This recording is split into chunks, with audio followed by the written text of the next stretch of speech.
Welcome to Corner of the Galaxy, the show that talks 100% LA Galaxy soccer. We're glad you could join us. Now it's time to sit back and relax as your hosts navigate through the twisting, turning, but never boring world of the five-time MLS Cup champion, LA Galaxy. Hello, everybody. Welcome to Corner of the Galaxy on cornerofthegalaxy.com. I'm your host, Josh Guesman. Joining me in studios, Miss Britt Pergl. We have a bunch to talk about. Recording on October 19th, a live show in COG Studios. So just before the LA Galaxy's very last game of the 2017 season, where they'll face FC Dallas on Sunday at 1 p.m. We're going to talk a little bit about that game coming up. Of course, what's some other LA Galaxy news and other fun stuff that we definitely want to get to as well. But before we do that, let's check in with Miss Britt Pergl. Britt, how's it going? Pretty good. How about you? I'm hanging in there. The season's almost done. So Thank God. I think a lot of people feel that way. I know I do. I would like a little bit of a break. It's always a long slog here through the season's felt longer than most. I mean, seasons have gone from March to December 1st, and they haven't even felt that long. But this one, October 19th, I'm ready for it to be done, I think. I think you can pretend like this next weekend doesn't matter. Although I still think that there's plenty of reasons why you and I can find this next game does matter, whether it's the LA Galaxy or other people. Right. But it's just, I get it. I did do this, though. I went back and I looked at some of the schedule, and I was trying to remember games, because I'm obviously preparing for my post-mortem post that I'm going to write somehow and figure out what, it's probably going to be multi-parts. It's going to be a long one.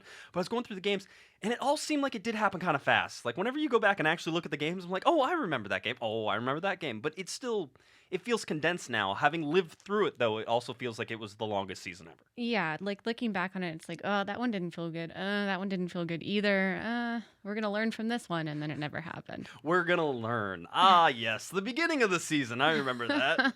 Not we have to change. They weren't in panic mode yet. We've got to learn from our mistakes. Very, very interesting. I do find it interesting as well that FC Dallas, the very first team the LA Galaxy played, will be the last team they play as well. So bookends with FC Dallas, which, by the way, when they played FC Dallas, they were a good team.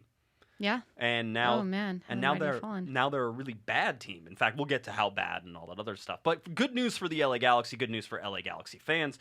The LA Galaxy actually won a home game, which means that they are not tied, as I think Kevin and I talked about on Monday. But they are not tied with Tampa Bay as the fewest home wins at 2. 2-10-2 was Tampa Bay.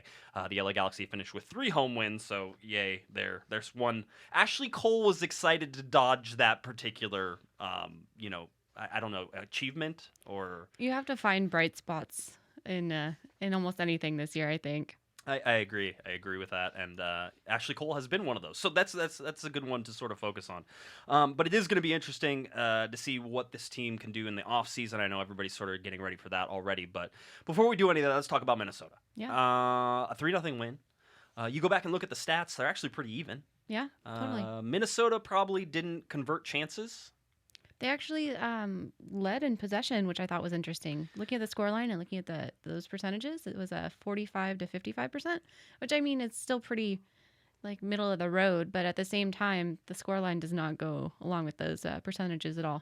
No, it doesn't, but I think there's also seems to be this trend in Major League Soccer that whenever one team wins by a whole bunch, that the other team seems to have a bump in possession. But you actually were down on the field for this game, right? I was. Yeah, tell people what you got to do. Yeah, so I was a freelance social media person for the Major League Soccer social media account, so I was taking pictures and posting them to the Twitter and Instagram, which is an awesome opportunity.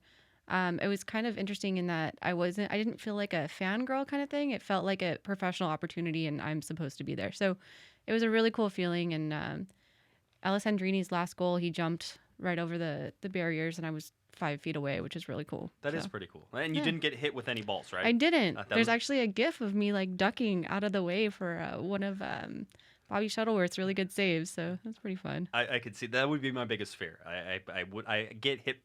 They seem to find me, whether it was in baseball or volleyball or soccer or anything else that I played. It was heads up. I would have been ready to like head it back, which would have been like my highlight of the career, I think. Drop the phone, walk off the field. Thank you. Yeah, totally. Thank you, everybody. Just wave and see how it goes. But no, I mean, the Galaxy played well. Ramon Alessandrini with 2 goals and the 1 assist. Giovanni dos Santos had an assist. You also had Jonathan dos Santos get a goal as well. So, I mean, there's some positives here that you can definitely take. I think Kevin and I were talking. I didn't see any bad games by Galaxy players. And that's sort of like, there wasn't somebody who I said, oh, this person had a bad game. Right. Which is, I think, indicative maybe more of the team they were playing. The opponent, yeah. Because Minnesota's not a good team. They're going to finish above the LA Galaxy in the standings. Right.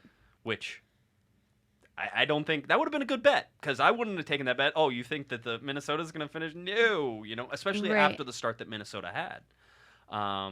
But in this particular case, it doesn't matter what the Galaxy do. They could win these last couple games. They could win this last game. They're still going to finish below Minnesota United, which is, again, maybe just a...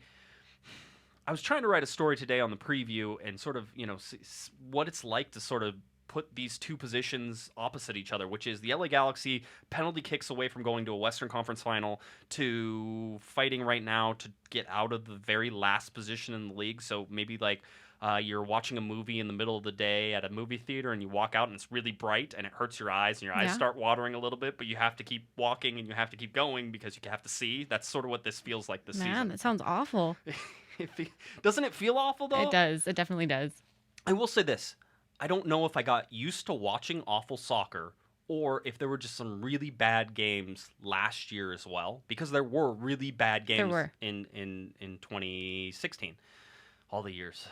I think this season the play wasn't terrible because there was a lot of frustrating results where towards the end something happened or they gave up a lot of goals early and then, hey, we played a really good second half. So it wasn't necessarily ugly soccer. Right. I mean, there was definitely that too, but I don't think it was consistently ugly soccer that made me want to gouge my eyes out the entire year. Like, that didn't happen. I still feel like the 0-0 draw, I think, with Sporting Kansas City last year was the most awful soccer game I've ever watched, and none of that this year really has made me feel any different. There were some bad beats, I think, like you said. The RSL game, this last game, was probably one of the worst games that you could watch as a Galaxy fan. Right, and then the game at Atlanta when it's like, hey, let's pick things up, and then it was just got smashed like a bug. There's the loss at Stanford Stadium against San Jose when the Galaxy were winning and lost from a winning position with very little time left. That was a pretty horrible game. I mean, that one has like a historical like jab at my soul just a little bit. Like I can't let go of what was that 2003 when the Galaxy went to the playoffs. That playoffs horribleness. I don't know. It was bad. I don't want to relive it. You know what? I understand. I'm done. I understand.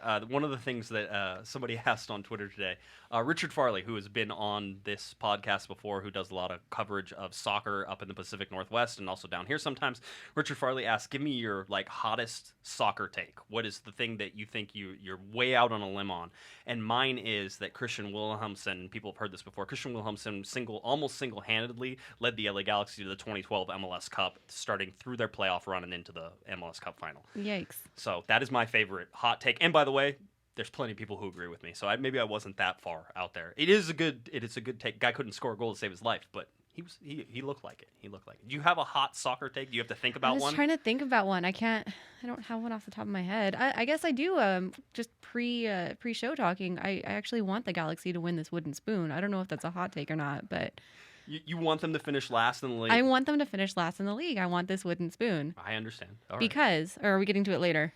We can talk about it whenever you want. I mean, when we're down here at the end of the year, there's not much I can not talk about anymore. So please tell me. So here's my my wooden spoon thoughts. Like, I don't want the Galaxy to be this bad ever again. But while we're here, let's make the most of it, and just get might as well add one more trophy to one of the biggest trophy cases in the league. So just while we're down here, it's like making an extra shopping stop or something, might as well swing by and pick up a couple groceries while you're down here. While I'm on this side of town, exactly. I might as well pick up something. The LA Galaxy right now in the history of Major League Soccer teams are currently 31st in the worst ever MLS teams in history. 32nd right now is the 2017 DC United team, who they're tied with, but currently who have a bonus over them in wins. And then the Colorado Rapids, the 2017 team, is only a couple spaces away as well. So there's some really bad teams in this particular year of soccer. The worst overall ever, and I know I've gone over this before, was the Metro Stars in '99. They had just 15 points for the entire season. And then you had the 2013 DC United team which had 16 points for the entire season, a points per game total of 0.47, which actually ties them with the Metro Stars. But that DC United team also won a U.S. Open Cup. So it's interesting to sort of put these into different perspectives. There's some Chivas USA in the 05 Chivas USA team with 18 points. Their first one. That's right. So you had the Kansas City Wizards, the 99 team with 20 points. And then they went to win the cup the next year. So that makes no sense whatsoever. So I mean, but there is. I don't want to get people's hopes up. I'm just saying that there is a history of teams being bad and then being good. Right. So it's not complete. And people want to point to Chicago Fire. I'll tell you right now, I don't think the LA Galaxy this year are anywhere compared to what the Chicago Fire was last year. Right. Whenever they added some good pieces but didn't have the full effect, and then was able to get Dax McCarty and Juninho and do some things that really started to pull that team together. Bastian Schweinsteiger, obviously, as well. Right. So all those things. That's not what this Galaxy team is. There's too many pieces missing for it to be something that's just a piece or two away. Right. Especially when you have, basically people within the organization saying that I need a right back, I need a goalkeeper, I need another center back, and I need a striker. And that's just to start with. The only reason they don't need midfielders is because they have 30 of them. So, right. Yeah. So, I mean, that's sort of where you're at. But I can't get on the wooden spoon. I think that's a horrible... It's my hot take. See, I'm going to stand by it. The Galaxy don't appear on this worst teams list. Except for this year. So that's why they're there. Just pick up the milk and chips while you're there. And the eggs. Don't eat those together. That's gross. But just while you're there, just pick up a few things and then carry on with your season. I can see that. If anybody has their hottest soccer hot take, please give it to us. We'd love to hear it. 949-734-4217 is the telephone number.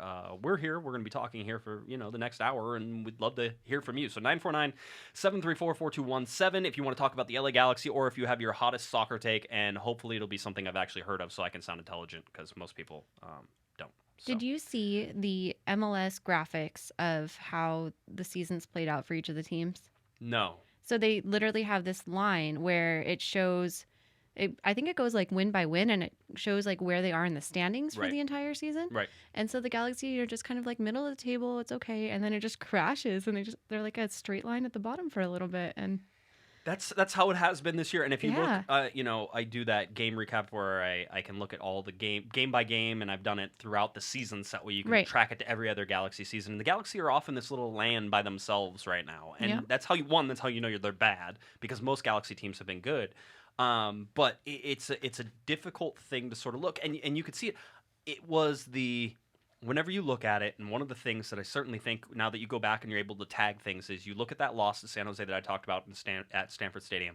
That seemed to have a significant impact on the Galaxy, because then the next game they play Real Salt Lake, right? Was that the 4th of July game? Yeah, that was the 4th of July, 6-2, right? So that game was a monster. And in there, they just start the slide. That's the slide where on my graph it just goes straight over. So graphs like in Major League, if you're talking about points, there's either the straight line, which means you're not winning. There's the slightly elevated line, which means you're drawing, right? And then there's the nice win line that continues up and goes through it. So when you watch it, and the Galaxy during that time are just like straight line. You know what? Flat line. I think you have a flat line like that, a heart monitor straight across. That's what the Galaxy were.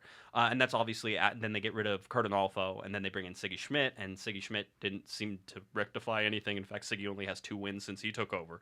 So you have all these things, and you look at the goal differentials that have skyrocketed since Siggy came up too. There's a whole bunch of things here that you still know that the Galaxy are not a good team yet. I would argue, I haven't looked at this data, but I think it would be interesting to see the number of shots per game listed in this coaching change, because I know it was a significant difference when Siggy came in, because, I mean, one of the first couple games, it looked like the players were having fun, and that was something that I hadn't seen in a while. And then the shots started coming, and it was, I mean, they weren't scoring yet, but they were certainly kicking the ball towards that net thingy that they couldn't find all year, It's really, and I take exactly what you're saying. You can see that, and there is something to the eye test about all this, and that's why I always put this data up here. I'm not somebody who is an analytics person, even though I compile all this stuff. I think it's interesting. Right. I think it helps you in terms of maybe you're missing something that you can see, and at least puts your eye towards something like, hey, pay attention to this. This might be more important than you think it is, because it's really sticking out on these things. But I'm not somebody who says that a piece of paper can tell you what's going on the field. The Galaxy look more composed, and certainly in the last probably 3 games, they've been playing a lot better. You look at the RSL team. That's a good RSL team. They're not great. Middle of the table, maybe a little bit better. And if they squeak into the playoffs, they could do some damage. So, that's the RSL team that they realistically should have beaten at home. And they didn't. And it was a 1-1 draw, and it came on the late goal and all that stuff. So you look at that. That was a good game. You look at the Minnesota game, which is the first game you really see the Galaxy converting the chances that they got. And that's really the only difference between them and Minnesota. I don't think Minnesota is a horrible team, but they're not a good team in Major League Soccer, but neither are the Galaxy. Right. So, I think the Galaxy have been looking better. But I also think that it's also showing the huge weaknesses that we already knew about the Galaxy, which is that they don't have a striker. Right. And that's still one of their biggest issues. And it's true. It was true under Arnolfo, and it was true under Siggy Schmidt. It's good to see Baggio Husidic come back into the game. That's a good. We talk about the Galaxy not having depth this year. He's a depth player. He's always going to be a bench player. Right. So that's a good thing that you got out of that. Somebody asked if and I think Kevin and I talked about it on Monday's show, but somebody asked whether or not the Galaxy even need Gyasi Zardes. You look at them play against Minnesota, and where does Gyasi Zardes even fit into the lineup? It's a good question. I don't think there's a good answer. Bradley Diallo did fine at right back. Nothing. Again, nobody had a bad game. He was probably the defender I had the biggest issues with, but it still wasn't like he had a bad game. Right. That's the thing with defenders is like if you don't notice them, it's a good thing. And so I think for someone like Michael Ciani, who's gotten a lot of bad press, for him to not be mentioned yet in this game recap is a good thing for him. And I thought he played a good game. I think it was perfectly fine. He made a bunch of face towards the goal saves that you'd never want, but Minnesota was getting in behind the Galaxy, which has been a thing. Do you think it was because his goalkeeper also spoke French? Maybe a little bit. I also think it's probably I would say not as much as I give the fact that it's just that he's getting in shape now and that's playing, fair. and also that he played against Minnesota. So I think that's the big overreaching thing that you can talk about how good they were against Minnesota, but you can't separate the fact that Minnesota's not a good team. And so yes, they were good, which the Galaxy aren't good, so that's a good thing. They played well, they played fine. Minnesota was almost their equal. It just doesn't show on the scoreboard. I'm trying to think, who was it? Because the Galaxy lost to the worst team in the league at some point in the last few weeks. I'm trying to remember who it was, because obviously they're not the worst team in the league anymore. I'm trying to think of who was it. It was Colorado. Yeah, but they beat Colorado. They've beat. I think they swept Colorado this whole year. That's right. It's two. I think one of the questions I had was whenever we did our giveaways was who were the two home wins at the time, because they hadn't beat Minnesota yet, and it was Montreal and Colorado were the answers. Right. Which, by the way, I had to go back and actually look it up before I even asked that question. I was like, it's Montreal, and who's the other? Oh yeah, Colorado, because it just happened not too long ago. Who was it? Anyway. DC United, they drew with DC United on the road. I don't know if that was one, because they're really bad. DC United is worse in the East. Galaxy are worse in the West. They're currently tied exactly the same points per game and points, but DC has one more win than the LA Galaxy. So that would be interesting to see, and we'll talk a little bit more about that. But just again, the Minnesota game is indicative of I think a bad Galaxy team that went out and played a decent game and beat a okay Minnesota team. Right, that's fair. And I don't think, and if you're reading any more into that, especially even like the Gyasi Zardes thing, if you're reading more into the fact that you didn't need Gyasi Zardes against Minnesota, then to me you're okay, sure, in that game, but what are you going to do when you have to face somebody like Seattle? However that goes. So it's just, you can tell the Galaxy, I think, had way more talent on the field than Minnesota, and they outplayed them, and that's fine. Is that a comment on Gyasi, though? I think there's lots of comments on Gyasi right now. I think that maybe one of his best positions could be that right back position, which is not good for him. No, that was not good. I don't think that I don't think he's going to be great, but I also don't know that Robbie Rogers was great whenever he went from midfield back to defense right away. But there's history of players doing that, and it's not unreasonable to think that the Galaxy don't think that Gyasi Zardes could possibly be a fit in that role, which is scary. But where else are you going to play him? Because tell me about all the midfielders the Galaxy have. I'm saying that he's not necessary on this team, is what I'm saying. Just because if anyone was going to move Gyasi Zardes to right back, it would have been Bruce Arena, because that's what Bruce Arena does. and it didn't happen. Siggy does it too. Siggy has a history of doing it too. So he could technically do it. I mean, they know how. I mean, Analfo moved legit to right back. Right. So but remember, Siggy doesn't get any crap really for moving Zardes to right back. He kind of did. Did he? Yeah, he did. I think he got it from Gyasi. I don't think he got it from necessarily from fans. Well, I think it was funny that Gyasi scored and it's like, what are you gonna do? Let's put him at right back. That was my joke. Is like, Gyasi scoring. What should I do, Bruce? Put him right back out there, and then next game he's at right back. Yeah. No, and I get that. I'm just saying that I don't see, and I think you're right. I think there's rumors, and we know of this, and we've talked about it before, that the LA Galaxy tried to move Gyasi Zardes in the summertime. Whether or not that ever got more than a phone call, don't know. But somebody wanted to move, so it was that. Jermaine Jones was possibly also shopped during summertime. You can understand why you'd move or try to shop both of those. I think there needs to be a clear out in the off season. Like they do the used equipment sale. Yep, exactly. You can go get it some. Yeah, I don't know if anybody got anything from that. I didn't see it this time. I really like those actually. That was always good. There's used equipment from the Galaxy. You can go buy training shorts and shirts and stuff like that. And the jackets are the best ones. The jackets, that's always the good stuff. Yep, absolutely. So anyway, but yeah, I mean, so that's what I see. I don't know if there's a place for a lot of guys going into next year. I mean, you can talk about Gyasi Zardes is certainly a question mark. Jermaine Jones, Ashley Cole. Yeah, totally. I think Bradford Jamieson could be shoppable. I think he showed a little bit of promise towards the end of the year, and he'd do well on another MLS team. Who else do you think Boateng has value? Yeah. You could move Boateng. If you thought that you could get something, would you move Boateng? He's going to be a bench player next year. Right. Assuming the LA Galaxy can actually stay healthy, which they were not able to do this year. So, this is where you get into these different things. They're midfield heavy. Right. Which is why I think we've been kicking around the can, sort of saying, oh, well, they could move Roman Alessandrini because he's a valuable asset right now. Somebody might want him. You can't do it. Nope. But you could. Somebody in the chat room goes, you almost wish Gyasi wasn't such a nice guy so he would be easier to get rid of. There is something to that, right? It's like he's homegrown, he's locked to the You almost hope that, but... if that was a thing, AJ would still be around. It would, which is why people were up in arms whenever it happened. Right. But would people be up in arms if Gyasi left? I don't think so. I think there's been enough of a conversation, and the homegrown thing is great, but I think you got to move things around, and if something's not working, then you have to address that it's not working. I don't want the Galaxy in the offseason to just decide that they're going to move things around just to move things around. You got to shake the disease. I think you got to do it.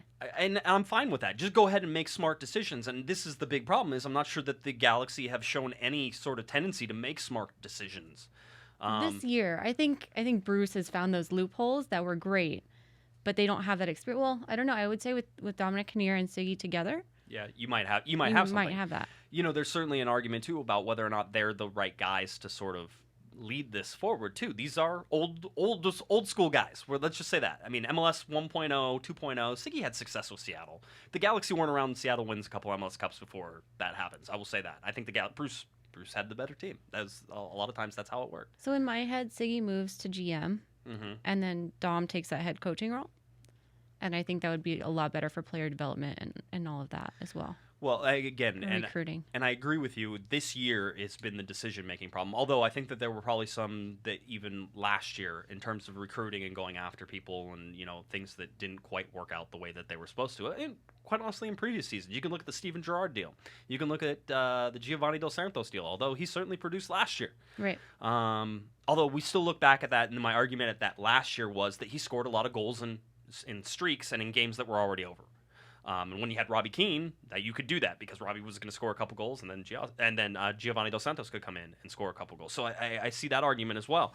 I would say that even Jelle Van Dam, with the ability to look backwards into it and see the problems that sort of got drummed up this particular year, probably wasn't a great idea to move him all the way across the country whenever his family was going to stay somewhere else. That's tough to do. Right. Here we go. We got a phone call. Let's see if we can get this one in here. 323, who's this? It's Bobby. Hello. Hey, Bobby. What do you got, buddy? Hey, I just want to say what's up, Josh and Britt. Hey, what's up, Bobby? Hey there. What are you thinking about the LA Galaxy in this last game? Oh, this last game just passed? No, this is the one that's coming up Sunday. Does it mean anything? Do you even care? Are you even going to watch? Oh, definitely watch. You'll I just want to see, huh? No, go ahead. Yeah, I just want to see like what direction they go for, because they could easily kind of just play the youth totally and kind of disregard that game, or they could try to play around with formations and see kind of what they want to do going into next year in a way. But, I mean, here's the deal, is you have your last competitive game, and this is going to be it until the offseason. You have a team that looks like they've at least been putting stuff together in a positive direction. What does playing the youth for this game, what does it do for the youth? Does it help you at all? What does that do for you? How does it change anything? I guess you could just see who you get a better kind of vision of who you would want to see, I guess, lining up with the first team next year. Right. Well, I think, and I think that's one of the things they could do. I think Dave Romney was the one that said everyone's playing for their jobs, and I mean the season's already over. Why not play the kids and give them a chance to play for their jobs as well? I think playing the kids is a great idea. I know Britt was saying this before we even started. I disagreed, by the way, with it. But all right, Bobby, anything else you got? Nothing much. Just looking forward to the show tonight. All right, thanks, Bobby. We appreciate it. We'll talk to you soon. Yeah. Thanks. All right, there we go. There's Bobby. No, see, I'm against playing the kids. I think that you have a chance not to finish last in the table. Get that wooden spoon. And tell me which kid you need to see more of that you haven't already seen this season. Well, I don't think a lot of the kids have played under Siggy this go around, so I think that I'd like. But he has seen them, because he was certainly at a bunch of LA Galaxy 2 games before he ever got hired, and he was at a bunch of LA Galaxy games before he was ever hired. So he's seen them play. See, that's my whole thing, is that this year, everybody says we should just be playing the youth. We're just playing the youth. Like, Galaxy, that's all they need to do is play the youth. And I'm like, that's all this season has been. Well, no, I don't agree with that as much as that the first team hasn't gotten it done, and so might as well just play the kids. Now that you have options, play the kids and show the grown-ups, like, hey, okay, I'm not saying kids and grown-ups, but show the more experienced players that, hey, maybe your job's not secure for next season. I think here's my general understanding, or just my general feeling on it, is that you finally have a team that's playing a little bit in the direction that you want it to go. And you have a bunch of guys who I think are realistically going to be starters next year. You can go through Giovanni dos Santos, Jonathan dos Santos. They're going to be starters for next year. Roman Alessandrini is going to be a starter for next year. Will Boateng be a starter? Probably not, but he'll at least be close. And so you're going to want to see him. You're already sort of figuring out that the goalkeeper position, Clement Diop, by the way, regardless of what happens, has had the most starts out of any LA Galaxy keeper, which I guess I say, what?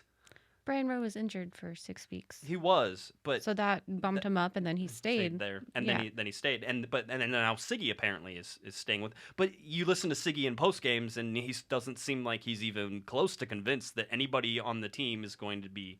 He's not confident with any of his keepers, no. No, and I think, and the fact that Brian Rowe can't even find a game, John Kempen got games, and Clement Diop got games, so how does Brian Rowe not fit into that? Right. I think that the Galaxy very well may have just completely broken Brian Rowe, and he's done. And he's not coming back next year. I mean, what would be the argument for him coming back next year? No.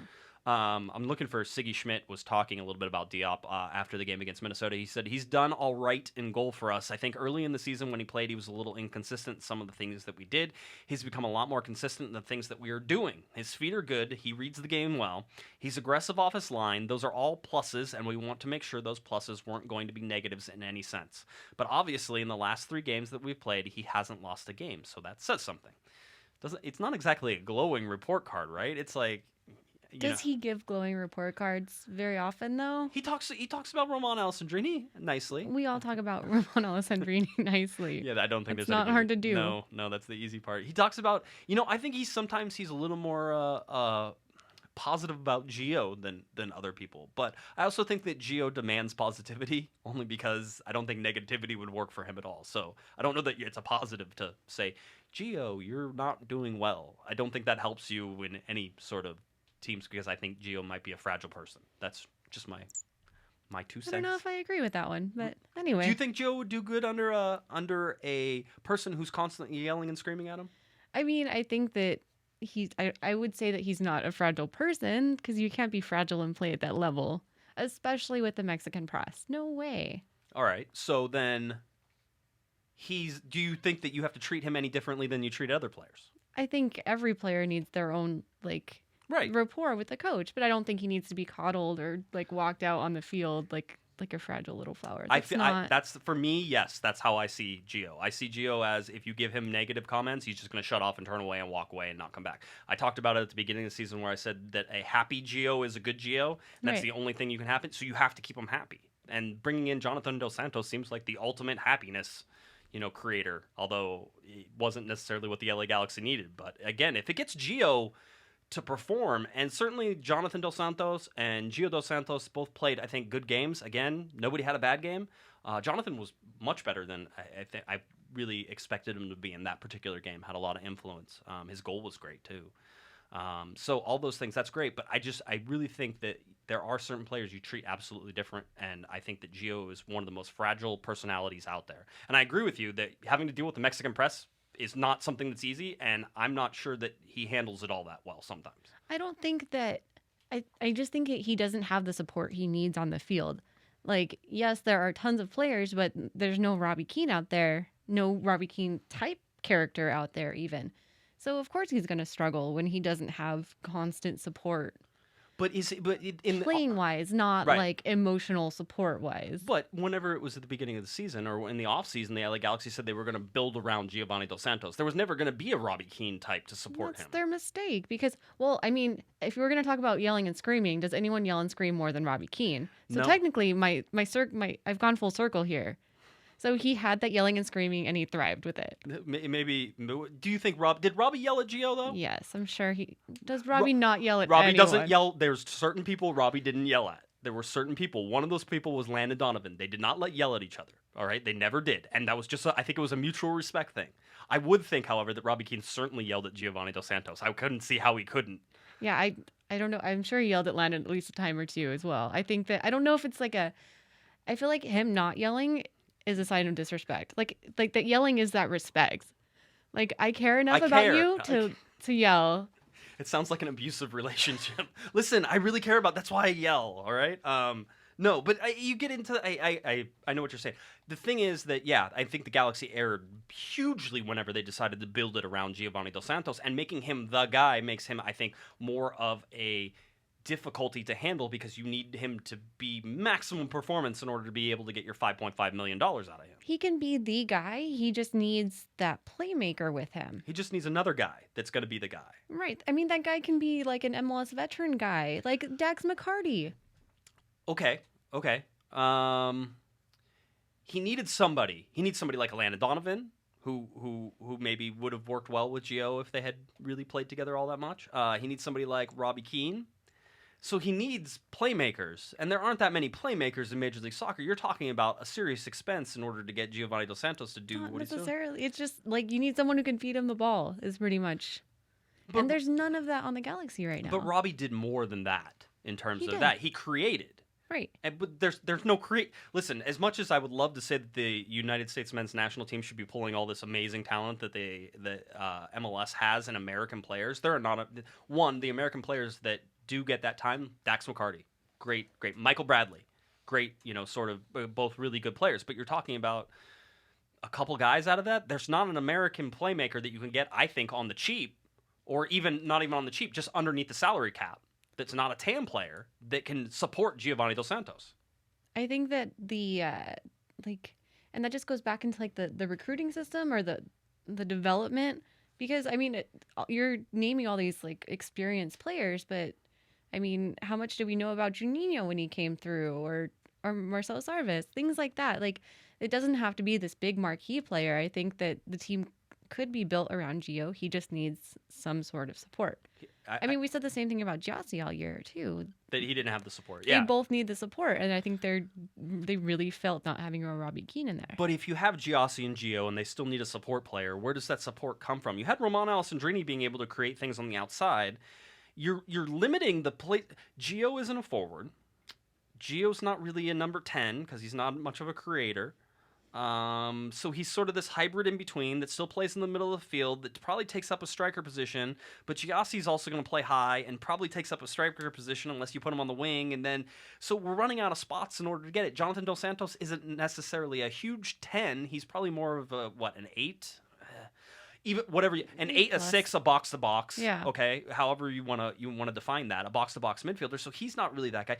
You have a creative guy on the right side. You even have Emmanuel Boateng on the left hand side. If you wanted to say that he can create space for people, I'm trying to figure out a place where where the Galaxy need to put somebody in order to be that creative player. And this is the problem that we have with all of it, and we've already talked about it once, which is the midfield has too many people and not enough playing positions, and there are people who are on the field who don't fit. Gyasi Zardes doesn't fit somewhere right now. Whether or not he can learn to fit somewhere, he needs to play with a striker, somebody who's going to play up top with him. We saw it whenever he played next to, I think, Bradford Jamieson, that there was chemistry and there was, some dangerous chances with Gyasi Zardes. You need to have a partner with him. Right. You can't do that with Gio because Gio can't be that partner. So now Gio doesn't fit on this team. I feel like it's a theme that we've been going throughout the podcast this whole year, is that there are pieces and there are good pieces, but none of them fit together. Right. And the Galaxy were built that way this year. Right. And I think that goes with the inexperience of the front office. Like it always goes back to that argument where it wasn't planned properly. It wasn't planned properly. It doesn't seem like there was I don't feel like there was a plan. Being they have 17 million midfielders, I'm going to have to say there was no overreaching plan that was supposed to organize these guys. Right.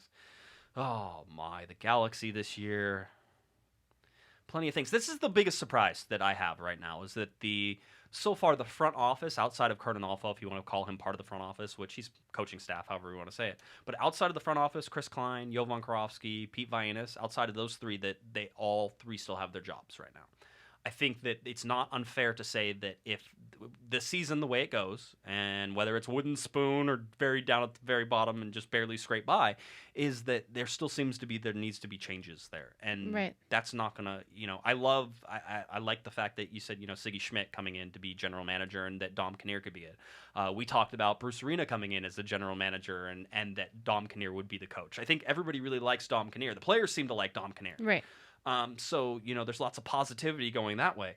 But it's just, it's interesting to me that there doesn't seem to have been a course correction outside of the coaching staff. And I think that we've seen now throughout this whole change of coaching staff and everything else, that it wasn't all the coaching staff. And it wasn't even close to all the coaching staff. That Siggy Schmidt comes in and only gets 2 wins out of his, first 12 or 13 games. That the players that were on the field, the way the teams were constructed seemed to be the biggest issue. And so if you're going to address the biggest issue, if you say you're the LA Galaxy and you say you have learned your lesson, we learned our lesson in 2017. We now realize all the mistakes we made in the offseason in 2016 and into 2017. We realize all that stuff, and we're going to be better now. And the way we're going to be better is by having the same people who didn't have a plan in 2016, 2017 to have the plan in 2017, 2018. Right. Like, I accept full responsibility, but I'm not stepping down. Where have we heard that before? Yeah, do you want to talk about, I was going to say, do you want to talk about just the way that the Galaxy, is it U.S. men's national team is where it's like, I take full responsibility? That's what I'm quoting. Okay, yeah. That's what I was trying to make sure I got it connected and doing stuff. I was reading chat rooms. Little side note, I would love Bruce in like a MLS scouting capacity, not necessarily going out and scouting, but like finding the players and putting them, like, I don't know. I would like to see him at combines and things of that nature. I think he has a good eye for talent, and I think that'd be a great role for him. I think it would be interesting. Bruce survived a lot on sort of the veteran guys that he knew and got brought up, but I certainly agree. I think Bruce always had an eye for talent. I think that he would play people if he thought that there was an addition to the senior team. And he wouldn't just play people because, hey, they're the new up and coming kid type thing. And right. So, I think there's something to that. On that veteran line, I think that that's what the Galaxy is missing. I think that they need an MLS veteran defender. I think is one of the biggest lacking for me, because I would say that Michael Parkhurst's role in Atlanta is much more than he's getting credit for. And that's usually with defenders whenever they... Right. But I agree with you. Well, and if you look at how Bruce Arena built teams, you had guys like Greg Berhalter and Todd Dunavant and, these people who know the MLS system, and I think that that's what needs to happen in this this little world that's not working here. The world that's not working. It's not working, that's for sure. Let's go on to some LA Galaxy news as I'm sure we'll continue our discussion into all the different things that we see wrong with the LA Galaxy as there's so many things. We're trying not to retouch on a bunch of stuff that we've already done. Oh, good. We got a call. Good. See, this is good. This is going to help us. Let's see. 410, who's this? Who's this? Hi, this is Julio calling from Japan. Julio in Osaka. How's it going, buddy? Good. How are you and Britt doing? We're hanging in there. Britt's okay too. I think for a little bit. They didn't put her espresso shot in her chai latte. Was that right? Yeah. Yeah. So she's I'm undercaffeinated. She's right now. undercaffeinated right now. So we're trying to struggle through that. But we had Reese's peanut butter cups before we started, so I think we're gonna be okay. What do you got for us? Okay. One, where's my shirt? Has it made it yet? It hasn't arrived. It yet. hasn't. I have no idea. It hasn't arrived yet. Fingers crossed, man. So I'll have to track it. Yeah, if you go to Bonfire, they should be able to help you track that and be able to find it. My guess is that it might take a little bit longer than us getting our shirts here, just distance and different country wise. So I hope it comes. But let me know, and if not, I'll go and try to stir them as well. The best part about this was that I had nothing to do with shipping or printing or anything else. That was my favorite part. So what else? Okay. Oh yeah. So I wanted to make a comment on Britt's earlier hot take about the Galaxy getting the wooden spoon. Yes. I kind of agree. Like part of me agrees with that, but not for the same reason. Okay. I kind of wanted to just the Galaxy being like the worst team in MLS this season, only as a reminder to the people in the front office and AG of just how bad the management was this season. Right, and so you want this to be their punishment, is that here's the wooden spoon, you have to look at it, and if you're not going to change, you're going to get more wooden spoons. Yeah, something along those lines. That's just a part of me, but I do want the Galaxy to win in this next game, but a part of me just wants some, just put like an extra emphasis on how bad the season was. Just make them keep it on their mantle. Like they just have to pass it around so that everyone remembers how bad this was and that it can't happen again. Yeah, I think yes, exactly. I think that's a good idea. All right, Julio, anything else you got for us? No, that's all. Okay, I let me know. You can hit me up at cornerofthegalaxy@gmail or whatever, and let me know if I need to help tracking your shirt. Everybody else got theirs in the U.S. that I know of, so I haven't heard anything. You're the only one, but I would grant it again. There's some distance things there, so it might take a little bit longer. Okay, thank you. All right, talk to you later. Thank you. All right, our Japan listener, my favorite person. My favorite person. I love that we have people in Japan who listen to the show. It's totally an ego trip for me. Just letting everybody know. People are asking where my tank top is because I said that I would do a tank top show. It's coming. I wanted to let that breathe for a little bit. Definitely do it in the off season when there are less people paying attention.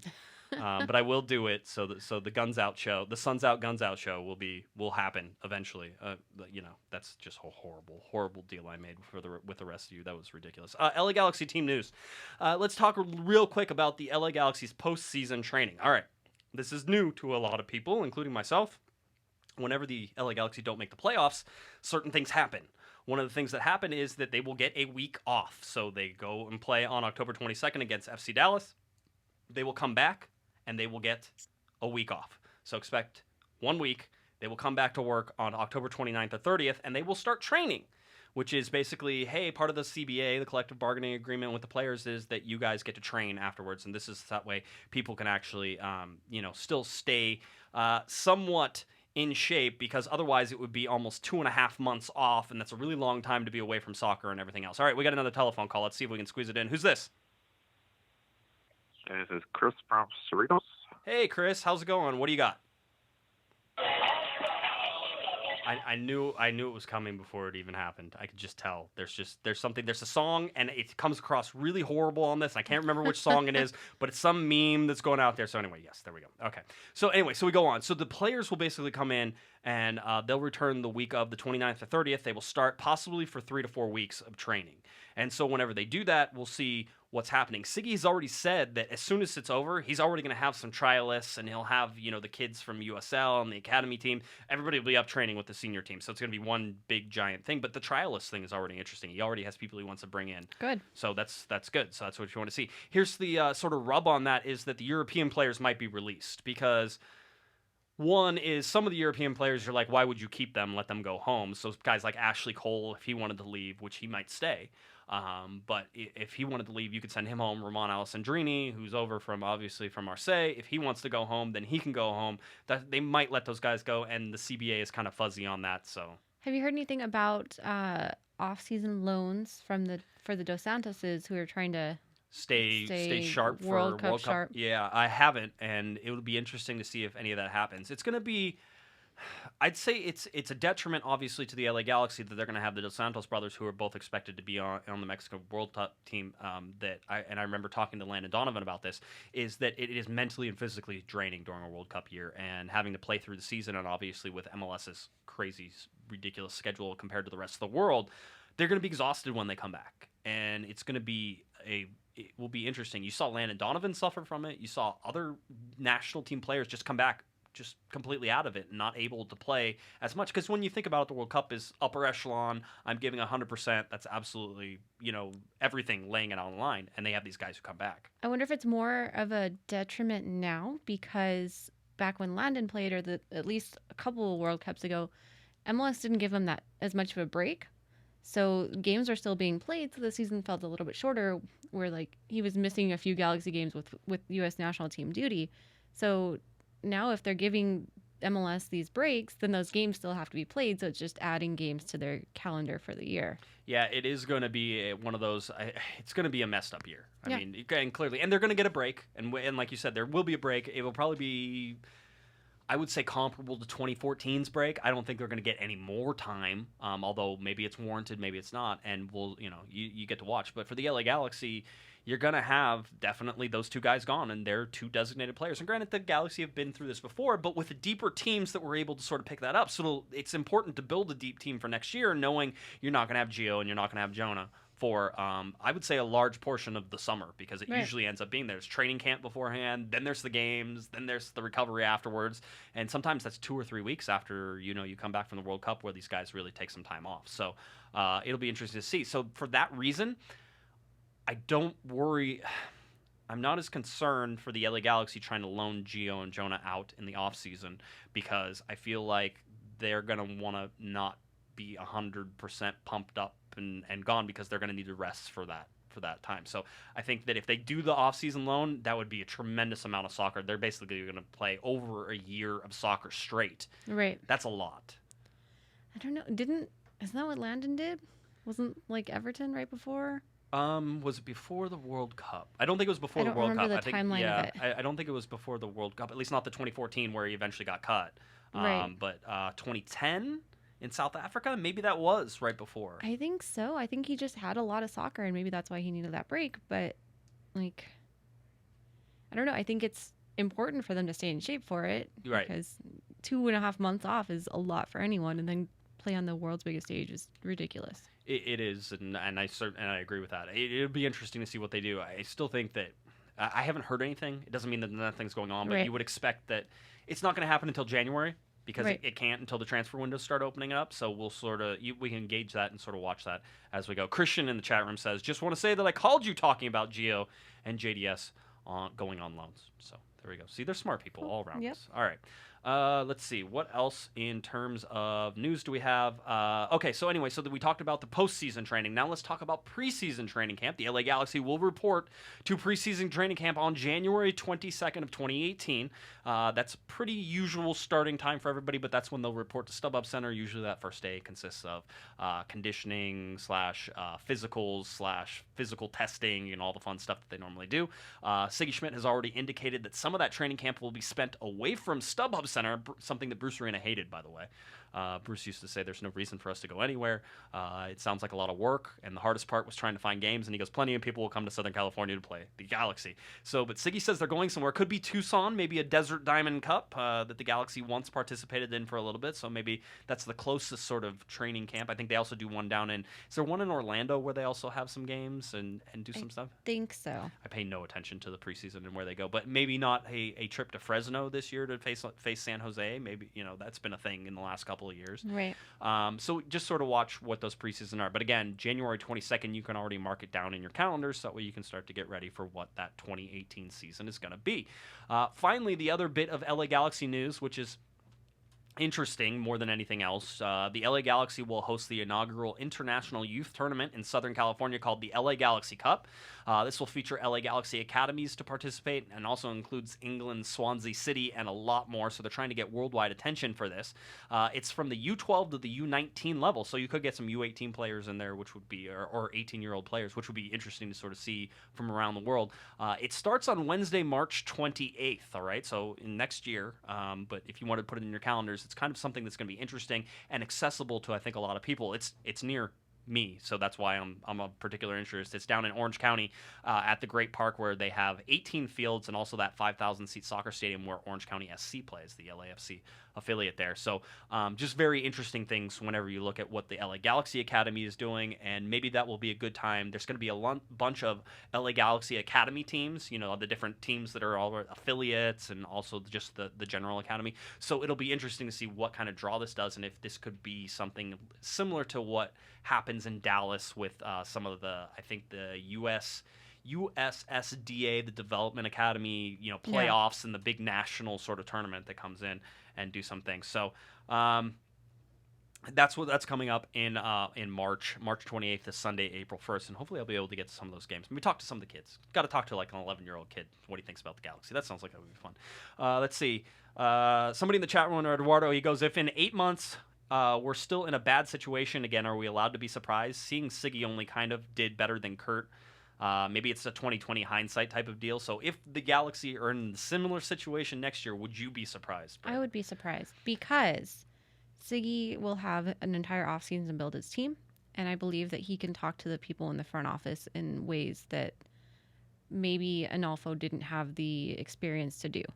And I think that he has a little bit more clout, and he could make those decisions and kind of put his input more into the players. And he and Dominic Neer both have experience building good teams and planning it out. And I think that's something that the Galaxy just didn't have this year. So I would be surprised if they were still wooden spoon contenders in 8 months from now. Yeah, it would be. I think I would be a little surprised. It depends. It depends on how much change they decide to go ahead and make. I mean, there's already a change. Britt, you brought up a quote from Siggy Schmidt talking to Kevin Baxter. And I talked to Kevin after it happened, so he sort of gave me and I'll paraphrase it because I don't have it in front of me, but it was basically Kevin asked, would you be surprised if if Chris Klein came to you and said that Ashley Cole is coming back next year?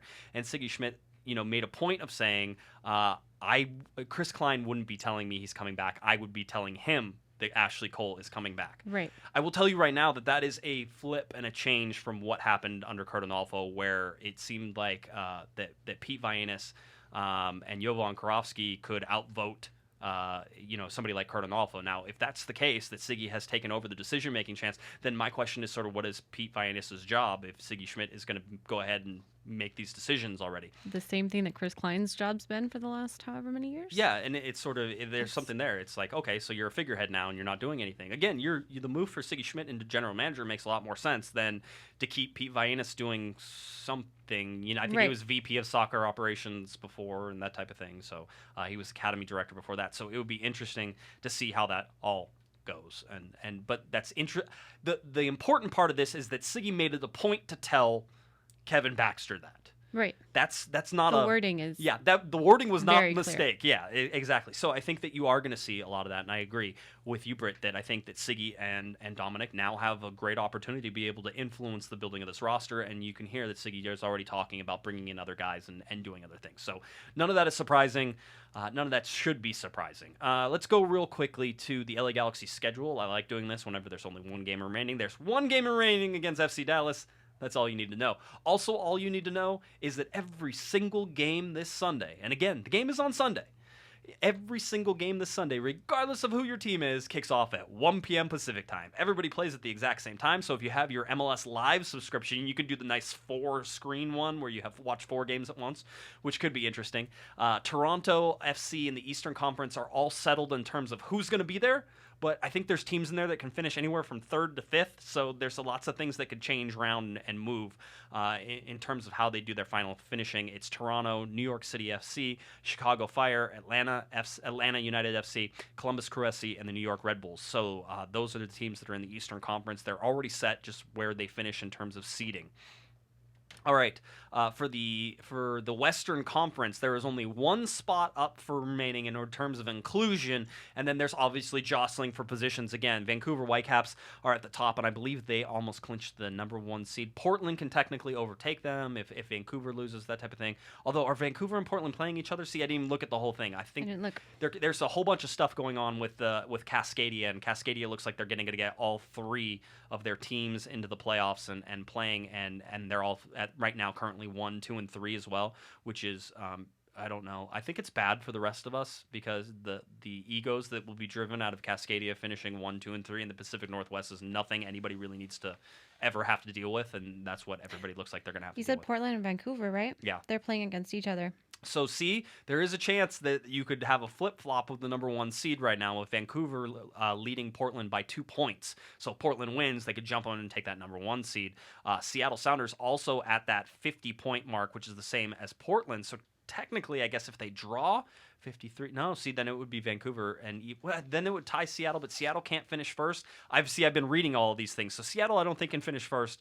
Even if they win and Vancouver and Portland draw, it doesn't put Seattle into that first seed, but it would jump Seattle over Portland and put them into the 2nd seed and get that first round bye. So that's sort of the things that are jostling here. The real important thing is down here at the bottom where the LA Galaxy are playing against FC Dallas. FC Dallas at 43 points, tied with San Jose Earthquakes, but out right now on wins.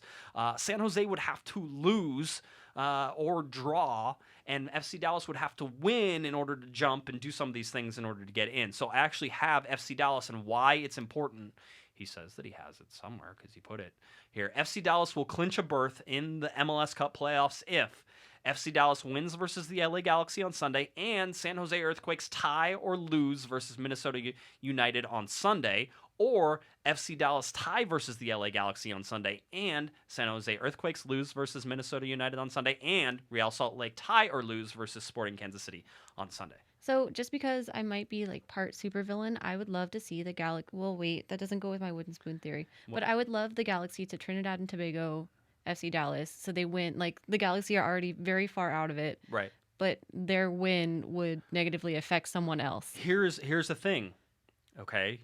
If the Galaxy win this game, they can't get the win. San Jose would automatically be in the playoffs. Right. So if you want the wooden spoon, here's to make you feel better about your wooden spoon. If you want the wooden spoon, the Galaxy lose, FC Dallas win, all right? And San Jose chokes against Minnesota, and FC Dallas is in the playoffs, and San Jose is out. So I think I just found a way for this game to be cool for me either way. Okay. So the Galaxy can Trinidad and Tobago FC Dallas, which is a verb I will be using whenever I can. Or if they lose, then they get the wooden spoon, and I'm a happy Brit either way. There you go, a happy Brit either way. So anyway, that's sort of where we're at in terms of how things can finish. So the LA Galaxy, here's the thing for the LA Galaxy. They're tied with DC United for the worst. So if we're looking at what happens, the Galaxy need a difference, and I always call these things difference between DC United in order to not finish last. Or they need a difference against Colorado, but it's a different difference.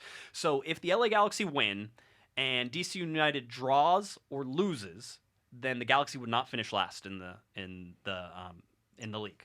They would not win the wooden spoon, and DC United would claim it. If the LA Galaxy would draw and DC United loses, then the LA Galaxy again would jump ahead of DC United and not finish last. There's a scenario in which the LA Galaxy win, DC United win, all right, and the Colorado Rapids lose. I think can they draw 34? Yeah, they could even draw. Colorado could lose or draw, and the Galaxy would jump over top of Colorado. But the Galaxy would need to win in order for that to happen. You can't get a draw and make that happen. So, because Colorado wins on win difference. So the first tiebreaker is wins, FYI. So that's sort of where it sits. So, I mean, there's multiple scenarios of the LA Galaxy not finishing last. The problem is that if the Galaxy lose, they're guaranteed to finish last because they're already in last right now, and that's how it works. So if you're voting against the wooden spoon, you need the Galaxy to draw, or you need them to win, and then you need something to happen in those Colorado DC United games. Here is the thing. Colorado has to go up to Seattle and play Seattle for their last game. That's a loss if I ever heard one. Right. All right. And then DC United, this one's a little more iffy, and you wouldn't think it would be iffy, but it's more iffy because of the circumstances. DC United hosts New York Red Bull, a playoff team. So you would say, hey, Red Bulls should be able to win this game. One, they host them, so it's on the road for New York. And two, it's the last game ever at RFK. And there's going to be all sorts of hoopla there. I imagine the crowd will actually be pretty large as well. Twitter's already a lot of fun. People showing their memories from RFK and all of that. So I mean, I really hope that DC wins that one. You would think, for but multiple reasons. The easiest way for the Galaxy to not have the wooden spoon would be for DCU to lose, and then the Galaxy have Everything a chance. counts. Then everything can sort of go. So that's how it goes. If the playoffs started right now in the Western Conference, Vancouver would be the first seed, Portland would be the second seed. Your third seed would be Seattle, who would face off in the knockout round match against the sixth seed San Jose Earthquakes. And if you're looking at the fourth seed, Sporting Kansas City would host the fifth seed Houston Dynamo. That's if everything ended right now in the Western Conference. If the playoffs started right now in the Eastern Conference, Toronto FC has that first round bye. New York City FC gets the second seed in the first round bye. You would have the third seed Chicago Fire hosting the New York Red Bulls, who are the sixth seed, and the fourth seed Atlanta United hosting the fifth seed Columbus Crew. All right, so that's what it looks like. That's at least what the playoff picture looks like right now. Let's get to the LA Galaxy now and their game, the last game, the one that we've been sort of talking on and off about the whole time. LA Galaxy versus FC Dallas. This game is on Sunday. Sunday.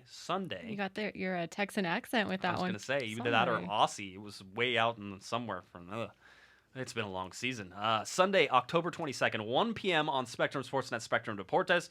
Again, all games kick off at 1 p.m. Not hard to figure that one out.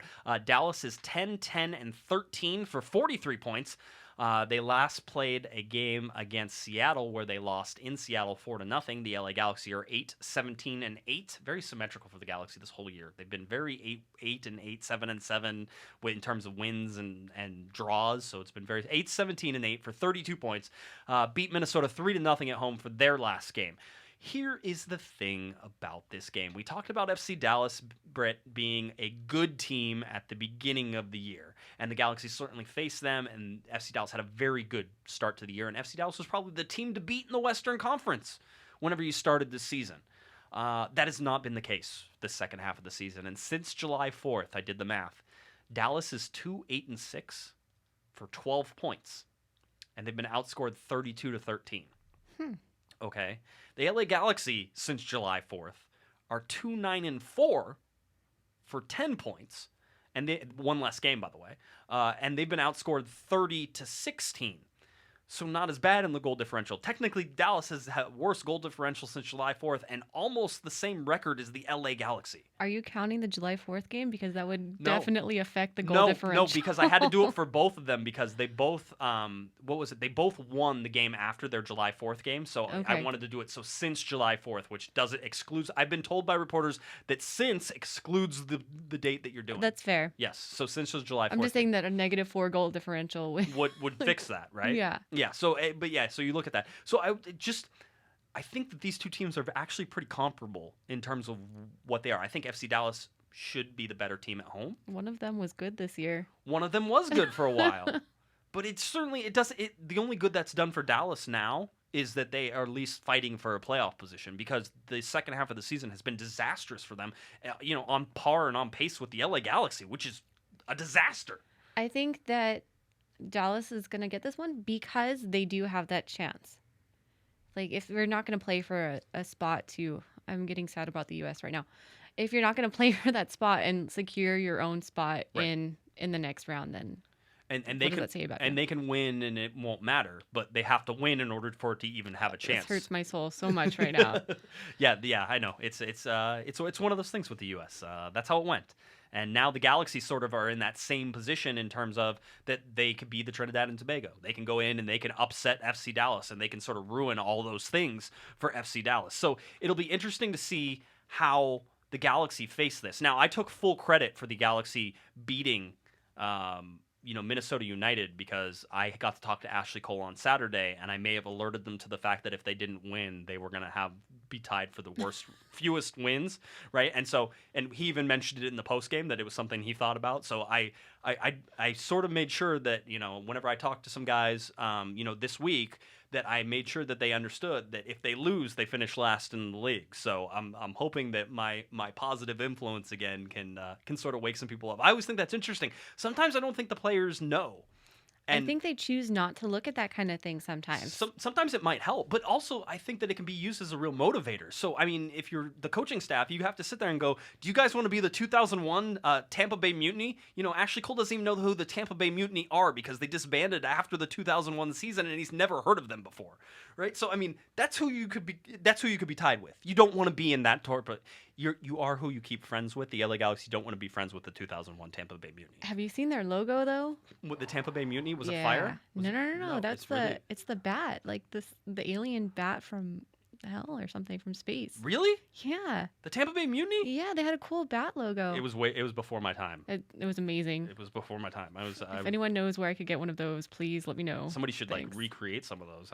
That's Send all them my way. That's all the big rich. Yeah, hit Brett up on Twitter. All right. So anyway, this is the FC Dallas game. It is going to be an interesting one. I think that tactics in terms of the LA Galaxy, I have no idea. Certainly, Siggy could decide to play a whole bunch of young players and see how that goes. I don't think he's going to. I think that you're going to see a lot of the same starters that you had against Minnesota, and I think that the team seems to be on this kick of wanting to finish positively and have that going into the offseason, because there's going to be 2.5 months basically without a competitive game, and they're going to have to live with whatever this sort of last. Yes, the season was horrible, but if you can take a silver lining out of the last game and say, hey, we won against Minnesota, our last home game, we won it. Okay, things are starting to build. Things are starting to build. I don't think so. I don't think this last game matters for next season because, Lord, I hope there's a lot of changes, and I want this postseason to be like a complete reset. So I think that's why I'm like, yeah, let's go for the wooden spoon, because I hope that whatever this game is doesn't actually affect things a week from now. Yeah, because you expect people to be gone and things to be happening. No, I understand that. Siggy has been made it a point multiple times to talk about his Columbus Crew days where they had a horrible season and the next year they went and won the MLS Cup, right? And he said that it really started the season before. But knowing that, and if you probably go back and look at that Columbus Crew team, there were pieces in place. And there were a lot of pieces in place. With the LA Galaxy, how many of those pieces remain in place? I think that Chris Klein has said there are 7 players who are on guaranteed contracts that are sort of guaranteed to already come back, and outside of that, there's nobody else. So that's 23 positions that are possibly up for grabs, so you don't know how it goes. I think that's an interesting sort of take on it, to see if there's going to be that much turnover. I think that if there is that much turnover, that the Galaxy, again, may do something wrong in just the amount of turnover. I think that there are some pieces here that they need to keep, and they need to shuffle some midfielders. If they can trade for valuable assets out of their plethora of midfielders, maybe that's the best way to go. But if they're rebuilding like they did last year, because basically last year was a rebuild, if they're rebuilding again, it means that none of those pieces that they have are anywhere close to it. And if that's the case, if you're not close at all, then what hope is there for next season? I think that keeping things the way they are is more of a mistake than a complete overhaul, if that makes sense. No, it does. I know what you're saying. It's because you can almost say that there's nothing positive to come out of this season. So pretty much, what do you want to keep? I think that there's more out of this season than people realize in terms of players who are going to be starters again next year. And so whenever you look at it that way, yes, I think that they need a starting goalkeeper. Depressing. It is depressing, right? But I think they need a starting goalkeeper. I'm with them. They need a starting right back. They need probably another center back. A starting center back, and they need a striker. That's 4 positions out of 11 that the LA Galaxy are going to have to do. If you get all 4 of those positions, though, that's not a complete rebuild turnover. That's 4 positions that you needed starters at, and hopefully you build depth in behind it. And I'm kind of, this might be more wishful thinking than anything, but like a new defensive center mid as well. So another like somebody to sort of take over Jermaine Jones, because I would say right now that in terms of how I feel about Jermaine Jones, or at least in terms of how I feel about his possible return, that as of before I was saying there's no way he's ever coming back. I think Siggy Schmidt likes him an awful lot. Right. And so if that's the case, maybe there's a question. I know there's a question about whether or not to bring Jermaine Jones back next year.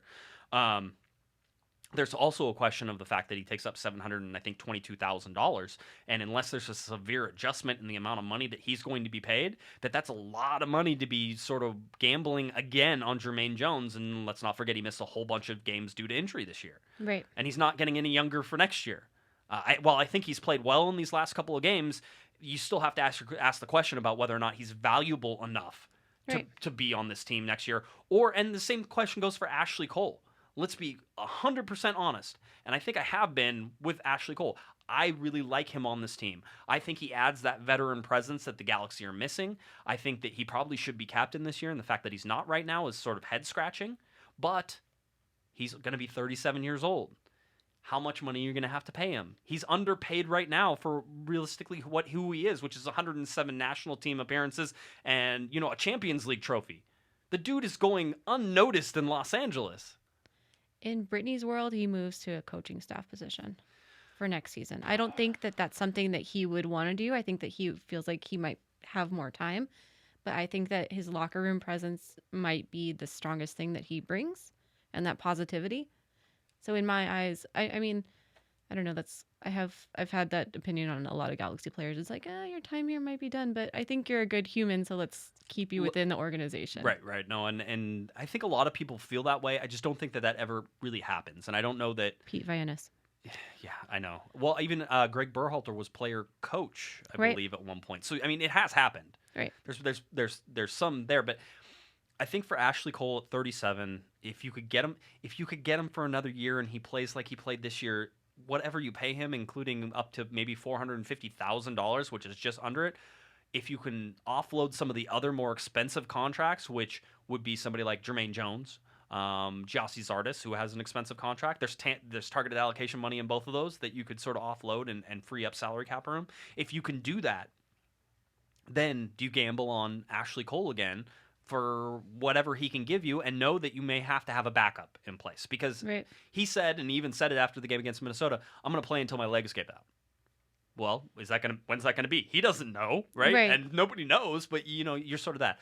I'm also of the opinion sometimes that you should get rid of somebody a year early than a year late. Right. And Ashley Cole is that borderline right now. Robbie Keane would have been better had you gotten rid of him the year after 2015. Right. And because you saw what happened in 2016. But his year in 2015, I think he scored the most goals ever for the Galaxy whenever he was there. So how do you deny the man a chance to come back for the next season? So these are always sort of interesting decisions, but I think they're going to definitely shape the way that the LA Galaxy look at things in the offseason. And if they decide to go younger there, then they have to, all respect to all the guys who play in all those positions, they need to find a starting left back. If Ashley Cole's not going to be there, they need to find a starting left back. If he's going to stay, you need to find a backup left back. Right. So, I mean, those are sort of the different decisions they have to make. All right, LA Galaxy versus FC Dallas on Sunday, October 22nd, 1 p.m. This is the final game of the year. This is it. No more. You don't have to put up with the Galaxy losing and disappointing you and ruining weekends after this one. That's pretty much how I think 2017 is sort of planned out for a lot of people. I, of course, will miss the chances to go to the stadium and all those fun things as well. So it's going to be a long offseason, a little bit different from a lot of people. I was talking with somebody close to the LA Galaxy whenever I was out at training over the last weekend, and I was like, hey, this is nice. I go, is this, nice? And he goes, it's totally different.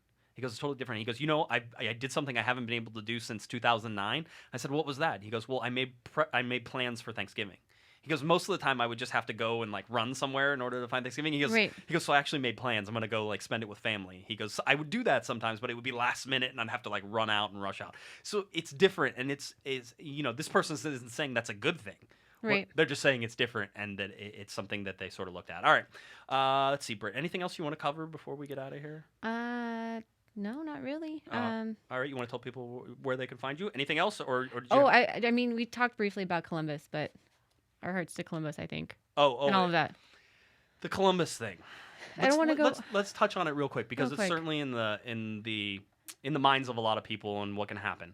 I'll preface it by saying this: there are certainly a lot of things that you have to look at with Major League Soccer in terms of the original teams right now. Right. And I think there's some original teams that could struggle, including the LA Galaxy, going into this MLS 3.0 sort of stratosphere. When you look at Columbus, the first team to build a soccer-specific stadium, right? MLS 1.0 to the... It was so exciting. It was. Oh my God, a place that you could actually watch. It's just for soccer. That's No what football lines. No football. What? Yeah, it was. Yeah, it was huge. And it was a huge deal. And what they were able to do, and what the Hunts were able to do with that team, and just keeping the league alive. Again, that's what Columbus sort of stands for. And like, you can't leave out the Dos Aceros either, because that's what happened there. That's that stadium. Yeah. So the U.S. men's national team made that a stadium, made that a fortress, and they still play there. So with and if you haven't heard, Anthony Precourt, who is the owner of Columbus Crew, basically said he prefaced it at the beginning like this, that said, hey, we're not going to get a downtown stadium, and if we're not going to get any help, then I'm going to move the team to Austin. It's interesting because basically he had to sign a deal whenever he bought the franchise, bought the Columbus Crew franchise. He had to sign a deal saying he wouldn't move the team for 10 years. But his one clause, he had an out in there, and that I can move the team to Austin if I wanted to, and that was inside of that 10 years. So it seems like there's been a little bit of him planning this from the very beginning. In fact, not a little bit, maybe a lot. Right. He owns a website. I think it's called MLS to ATL. And he bought that in August, I believe. So there's some pre-thought that has gone into this from He's Precourt. met with the mayor. There's stuff behind it for sure. There's stuff behind it. Here's my sort of take on it, and I think this will anger people at the beginning, but I also have an actual view and opinion on it. Is that if you wanted to know when Major League Soccer was going to make it to sort of at least rival the major sports in the United States, this is one of the steps that you just made, because now you're talking about an owner who is unhappy where he's at, who thinks that the revenue he's getting and the operations side, and I'll get into operations, revenue, and asset thing here in a second, but basically his asset isn't worth very much in Columbus, and it will be worth more in Austin, and he's going to move the team there, and he's going to basically, this is a hostage situation for a stadium. And if it's a negotiation tactic, then maybe you wouldn't have gone all in and talking to the Austin mayor and doing all these things. Or maybe you would. Maybe to look at very good, you're going to say, I need a downtown stadium, because, Britt, you and I talked about that stadium. It's great in terms of what it stood for. Right. It was built very cheaply. It was built very quickly. It was built kind of out in the middle of nowhere. I think it's on the Ohio State Fairgrounds. Something like that, yeah. Yeah, and I've never been there. Neither. I talked to Kevin. He's been there many times. He says, for what it was great, but its best days are behind it, and it looks like that. So it needs to be rebuilt. Something needs to happen there. And the attendance looks like it hasn't dipped that much in Columbus. Right. So you're really trying to figure out what this is all about, and it's about making money. And that's all MLS has really been about from the very beginning. Whether or not it's the people who kept it alive, they kept it alive because they could foresee a future that their asset would become, worth a lot more. And you look at the LA Galaxy and how much they've appreciated over the years. And so you look at the operational losses. So you have your year-to-year operational losses. Most Major League Soccer teams don't make any money. In fact, I would be surprised, and Forbes has a list of them that they have estimated made some money. I would be surprised if any of those are accurate enough to show that they had a positive game operationally from ticket sales and from anything else year over year. But what they've all made money off of, Britt, is that asset appreciation. How much the Seattle Sounders gain in net worth from year to year just because they're the Seattle Sounders and they're in Seattle, and that it's something somebody would want. All right, the LA Galaxy listed as the most valuable franchise in Major League Soccer this year over the Seattle Sounders. So this is what Columbus is talking about. This is what Precourt is talking about. He's saying that he feels like there isn't enough of an asset appreciation in Columbus, and he feels like perhaps that would be better in Atlanta. Austin. Oh, sorry. Thank you, Austin. They both start with A, and they're so close to each other. So, right next door. They're right next door. Texas and Georgia. That's how it is. But where do you sit? Now give your view, and then I'll come back with mine. So my thing is, it's just, I understand it from the business side. I do. But my MLS 1.0 heart is breaking for these fans, because if it happens there, it can happen anywhere. Yes. And it really exposes the importance of support your local team more than anything else. And I'm not saying Columbus didn't do that, but it's just a nice reminder. I would say that I would caution against just that, because it can happen to any team. It could happen to the LA Galaxy. I mean, right. If you think it can't, let's compare this to LA Galaxy wise. The next move for the LA Galaxy, we were talking about we have the different sections of Major League Soccer, 1.0, 2.0, 3.0, right? Right. So Seattle, Portland are 2.0, you have Atlanta now, and LAFC are going to be 3.0, okay? Right. So and those sort of things, and you can see it. The LA Galaxy built their stadium during MLS 1.0, it was the second soccer-specific stadium Right. after Columbus.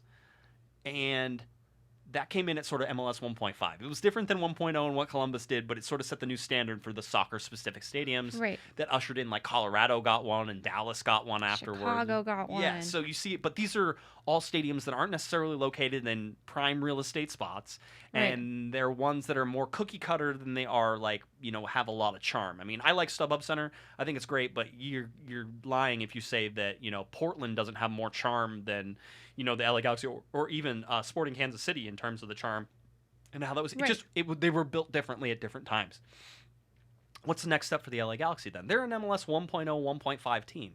What's next for Colorado? What's next for FC Dallas? Ultimately, what should happen is that teams like FC Dallas should try to go find a spot in downtown Dallas and move to that, right? Right, exactly. They're building the U.S. Soccer Hall of Fame in Dallas. They're not going anywhere. Right. Colorado doesn't draw well enough to be able to move to downtown in a more burgeoning real estate market, so that's not happening. So what's going to happen with those teams? The LA Galaxy are in a similar situation. Are the LA Galaxy going to, under AEG's leadership and ownership, are they going to attempt to go get a downtown stadium? When it took so long for LAFC stadium to be built. LAFC came in. Let's say they came in at the right time. I mean, they couldn't. If the LA Galaxy came in right now, they would build a stadium downtown. No, they've been trying for 5 or 6 years, and they finally got approved, or probably longer. They've been trying to get that stadium for so long, and I can't imagine trying to get a second one. I think you could. I think that the climate now is that you could do it. I'm not saying that you can't. You have to start on it now, and it happens down the road. But if you're the LA Galaxy, are you going to build another downtown? Are there going to be 2 downtown soccer stadiums? We see it in cities all across the world. Right. Does that happen in Los Angeles for Major League Soccer? They can go back to the days of sharing a stadium. How Could they? ridiculous. Would they go share it with LAFC? I mean, a 22,000 seat soccer stadium, by the way, which is way smaller than what the LA Galaxy have now. So, Yeah. I mean, but that's the next. So is that what you see the next move? And the answer is probably no. You don't see that move coming. And I've always said it's at least not 10 or 15 years down the road. Maybe Right. 15. Maybe that makes some more sense when it's a bigger stadium, when you can do more things with it. Do they go down to the new NFL stadium that they're building, and are they going to play down there? Yeah, I don't know.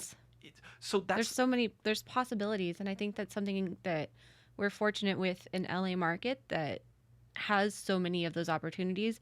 But all of those opportunities, I think, are well supported as well. I think that all of the LA sports teams, just by having that LA name, are better supported than most. Yes. I will give you that. I think there's still some question. If they're bad, there are teams that don't get supported. The Right. Clippers won't get supported if they're bad. No, but when they were better, they got better. They got more support. Still wasn't the draw the Lakers were. Whenever the Lakers They're not are good. going to. Exactly. But here's the flip flop that sort of happened. So, and we're trying to relate this all back to Columbus and how that works is that the LA Galaxy's asset is still appreciating. What happens when LAFC comes in? Is LA's asset going to appreciate as much? Or is it going to stall? And if it stalls, then the operational losses that they're taking start to affect things because it's the overall value of the franchise. If you're an MLS owner, you want to make money. Every single MLS owner does. That's how it works. And the way they make money is that asset appreciates faster than their operational losses. So, hey, I lost $9 million this year because of what it was. I had to pay Robbie Keane $6 million and Steven Gerrard, $3 million, whatever it ends up being, all these things. So I lost $9 million this year. But the asset made over $20 million. So technically, I had a net gain of 11. So can we just talk about how terrible of a time frame it is for the Galaxy to go cheap? Yes. Please do, because it absolutely is yeah, horrible.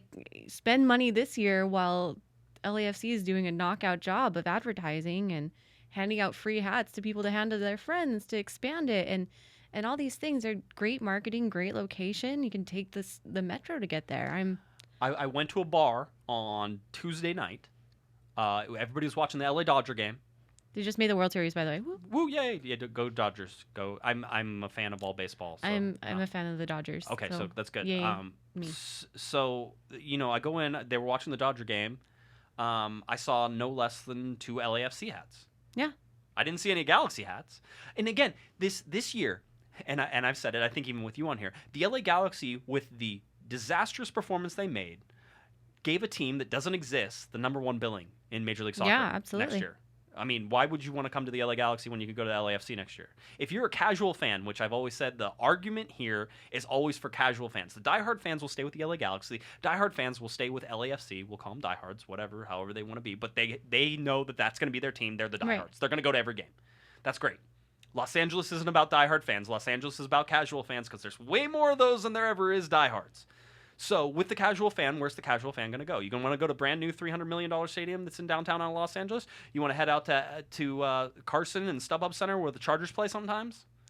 Yeah, it's about convenience. It's about entertainment, and accessibility, I think, is huge, you know? And I will say this. I think people overstate the accessibility of LAFC just like they overstate the inaccessibility of Carson and stuff like that. There are a lot of people who it's way easier to drive to Carson than it will be to drive to downtown, but there's also a lot of people who it's going to be way easier to drive to downtown or take Metro or do whatever you're going to do into downtown to go to an LAFC game.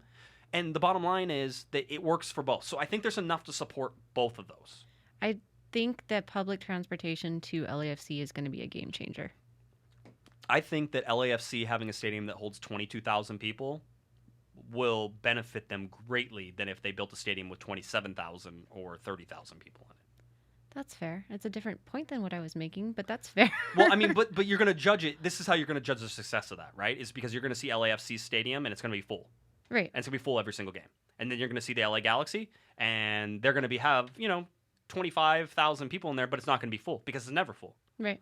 All right. So that's the difference. If the LA Galaxy wanted to look more successful and to prove it, they would shrink the size of the stadium down to about 22,000 fans. It's like Portland has, I think, 17 or 18. There's. I don't think perceived value is the same as like actual tangible value in this, though.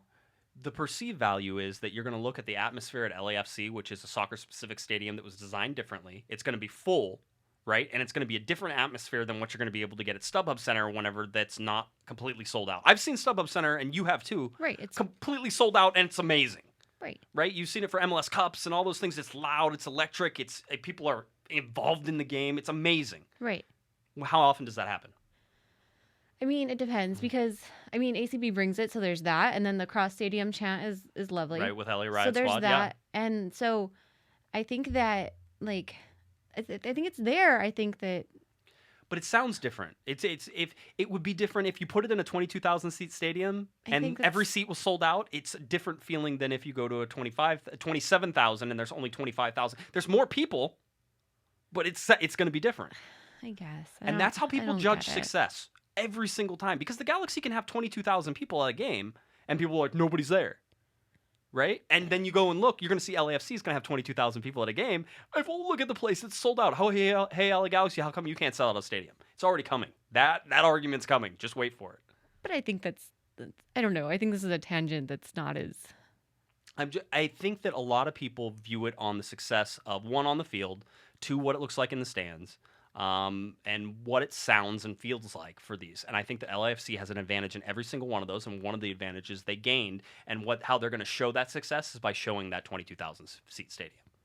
That's really awesome. Now, maybe someday they'll expand, which I certainly think is in their plans already. Right. But at the same time, it's like, hey, if you're building an MLS stadium right now, you don't build a 27,000 seat stadium at StubHub Center. If you build it at StubHub Center, you build a 22 or 23,000 right. and you call it a day, and it's packed, and there's right. people there all the time.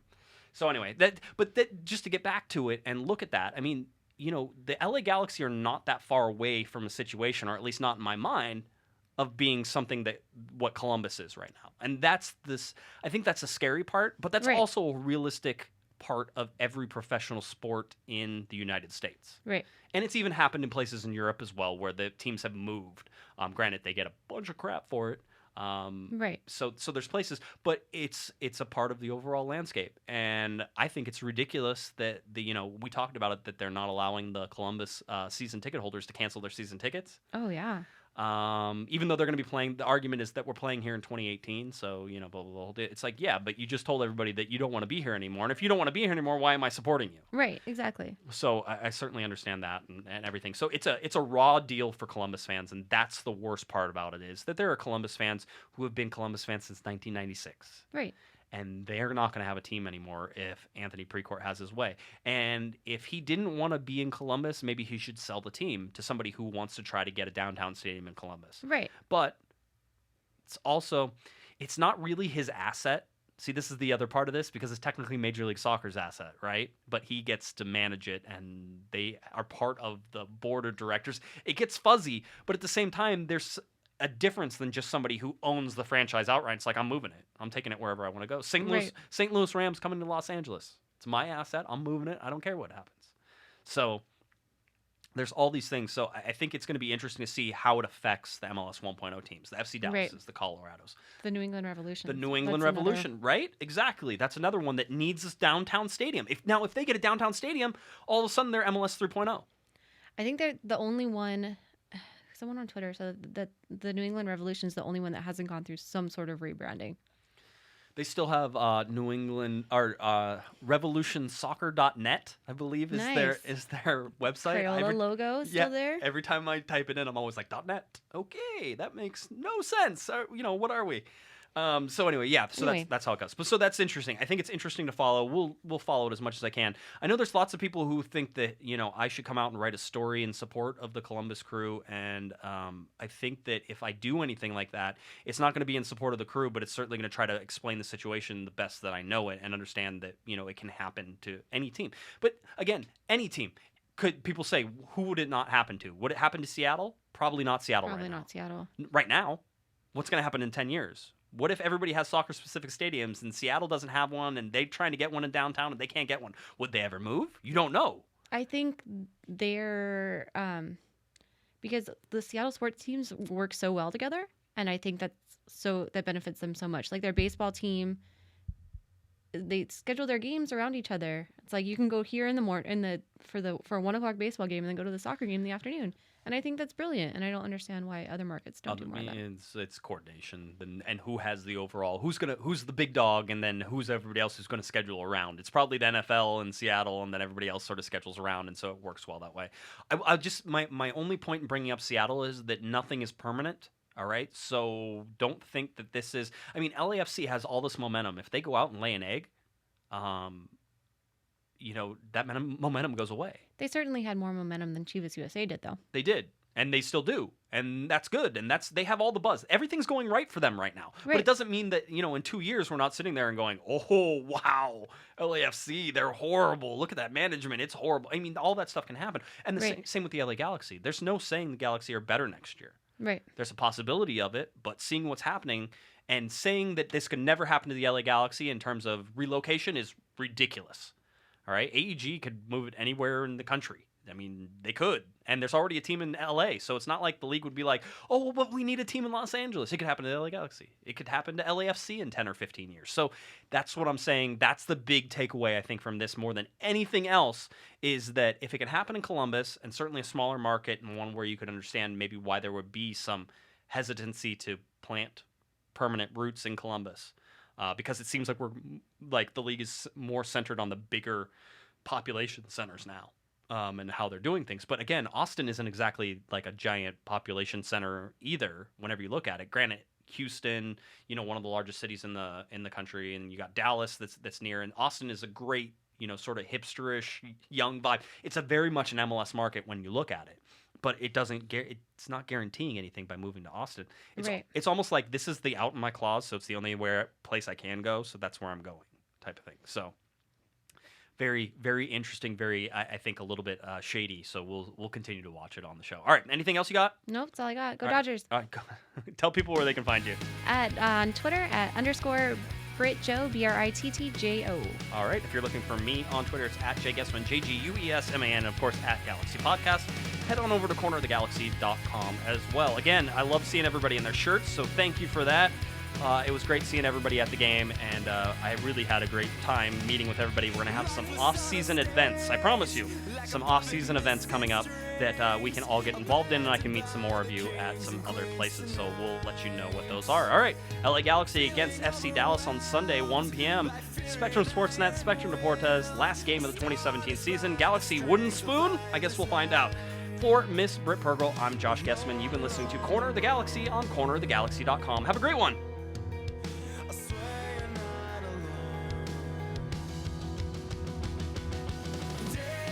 You've been listening to the Corner of the Galaxy podcast on cornerofthegalaxy.com. You can follow the show on Twitter and Instagram at Galaxy Podcast, and be sure to check out and subscribe to iTunes, Stitcher, and Facebook by searching for Corner of the Galaxy. And for all of your independent LA Galaxy news, discussion, and entertainment, including this podcast, head on over to cornerofthegalaxy.com. Fans, thanks for listening. We ask that you be kind and courteous to your neighbors as you leave the podcast. We thank you for joining us and look forward to seeing you again. Until then, I'm Michael Araujo, and on behalf of the entire Corner of the Galaxy crew, goodbye, everybody.